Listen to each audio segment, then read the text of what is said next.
ನಡೆದಿದ್ದು ತುಂಬ ತಪ್ಪು ಸರ್. ಆ್ಯಕ್ಚುಲಿ ಅದು ಆಗಬಾರ್ದಿತ್ತು. ಯಾಕಂದರೆ ಒಬ್ಬರು ಮನೆಯದು ಲಾಸು ಯಾರು ಅದನ್ನು ಫೀಲ್ ಮಾಡೋಕ್ಕಾಗಲ್ಲ. But it was not design. No sir, it was not designed. ಯಾರು ಈ ಒಂದು ದೊಡ್ಡ ಹಿಟ್ ಆದಾಗ ಒಂದು ಖುಷಿಯಲ್ಲಿ ಥಿಯೇಟ್ರಿಗೆ ಹೋಗ್ತಾರೆ, ಏನೋ ಮಾಡ್ತಾ ಇರ್ತಾರೆ, ಯಾರು ಅದನ್ನು ಡಿಸೈನ್ ಮಾಡಲ್ಲ, ಅಥವಾ ಯಾರು ಈ ಥರ ಆಗಲಿ ಅಂತ ಆಸೆನೂ ಪಡೋದಿಲ್ಲ. ಅಥವಾ ಅದು ಸ್ಟ್ಯಾಂಪೀಡಲ್ಲಿ ಹೋದಾಗ ಅವ್ರುಗಳು ಯಾರೋ ಕೊಲೆ ಮಾಡೋಕ್ಕೆ ಯಾರೂ ಹೋಗಿಲ್ಲ. ಇದೊಂದು ಕೆಟ್ಟ ಸಿಚುವೇಶನ್ ಸರ್. ಎಲ್ಲರ ಅವ್ರು ಅಷ್ಟು ಜನದ ಲೈಫಲ್ಲಿ ಒಂದು ಕೆಟ್ಟ ಸಿಚುವೇಶನ್. ಅದು ಆಗಬಾರ್ದಿತ್ತು.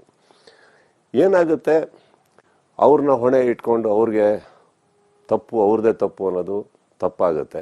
ಬಟ್ ಇದನ್ನ ನೋಡಿ ನಾವುಗಳು ಪಾಠ ಕಲ್ತಿಲ್ಲ ಅಂದರೂ ತಪ್ಪಾಗುತ್ತೆ. ನೆಕ್ಸ್ಟ್ ಟೈಮ್ ಹೋಗ್ಬೇಕಾದ್ರೆ ಪ್ರೋಟೋಕಾಲ್ ಅರೇಂಜ್ ಮಾಡ್ಕೊಬೇಕು, ಪೊಲೀಸಿಗೆ ಇನ್ಫಾರ್ಮ್ ಮಾಡಬೇಕಾಗುತ್ತೆ. ಇವೆಲ್ಲ ಇದನ್ನ ಎಕ್ಸ್ಪೆಕ್ಟ್ ಮಾಡಿದ್ದಿದ್ರೆ ಅವರು ಮಾಡಿರೋರು ಬಹುಶಃ. ಇಷ್ಟೆಲ್ಲ ತಿಳುವಳಿಕೆ ಎಲ್ರಿಗೂ ಇದೆ.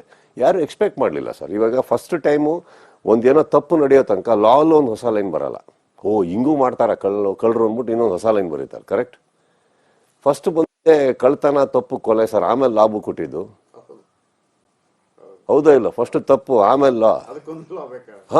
ನಡೀತಾ ಇದೆ. ಹಿಂಗೂ ಇದೆಯಾ ಹಿಂಗೂ ಬರಿಬೇಕು ಅಂತ ಹೋಗ್ತಾ ಇರುತ್ತೆ. ದಟ್ ಇಸ್ ವಾಟ್ ಇಸ್ ಲಾ. ಹಾಗೆ ಇದೆಲ್ಲ ನಡೆಯೋ ತನಕನೂ ಯಾರಿಗೂ ಗೊತ್ತಾಗಲ್ಲ ಹೀಗೂ ನಡೆಯುತ್ತೆ ಅಂತ. ಕರೆಕ್ಟ್. It hertz. ಒಂದು ಆರ್ಟಿಸ್ಟ್ ಆಗಿ ನಮ್ಮ ಜೀವನದಲ್ಲಿ ಈ ಥರ ನಡೀತು ಅಂದಾಗ ಅದೊಂದು ಗಿಲ್ಟ್ ಎತ್ಕೊಂಡು ನಾವು ಬದುಕಬೇಕಾಗುತ್ತೆ ಸರ್. ನಮಗೆ ಅದೆಲ್ಲ ಖುಷಿ ಕೊಡಲ್ಲ. ಸೊ ತಪ್ಪು ಸರ್, ಅದು ಆಗಿರೋದು ತಪ್ಪು. ಬಟ್ ಅವ್ರನ್ನೂ ಹೊಣೆಗಾರರಾಗಿ ಇಟ್ಕೊಳ್ಳೋದು ತಪ್ಪಾಗುತ್ತೆ. 100% I'm sure that he is big enough and good enough to understand and rectify these things.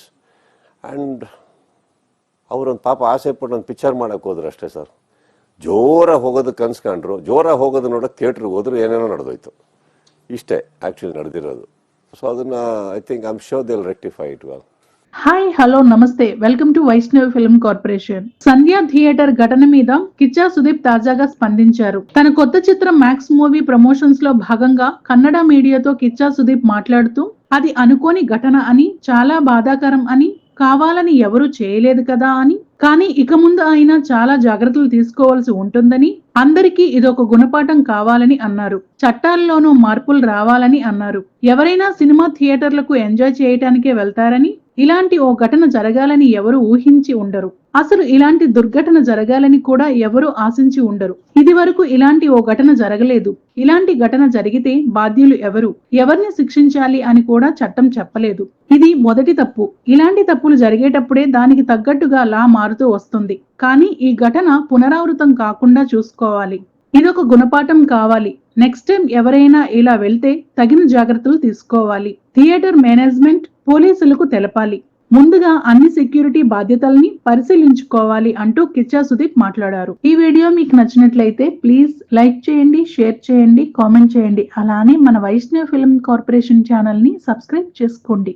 మరిన్ని లేటెస్ట్ మూవీ అప్డేట్స్ కోసం చూస్తూనే ఉండండి మన వైష్ణవ్ ఫిల్మ్ కార్పొరేషన్.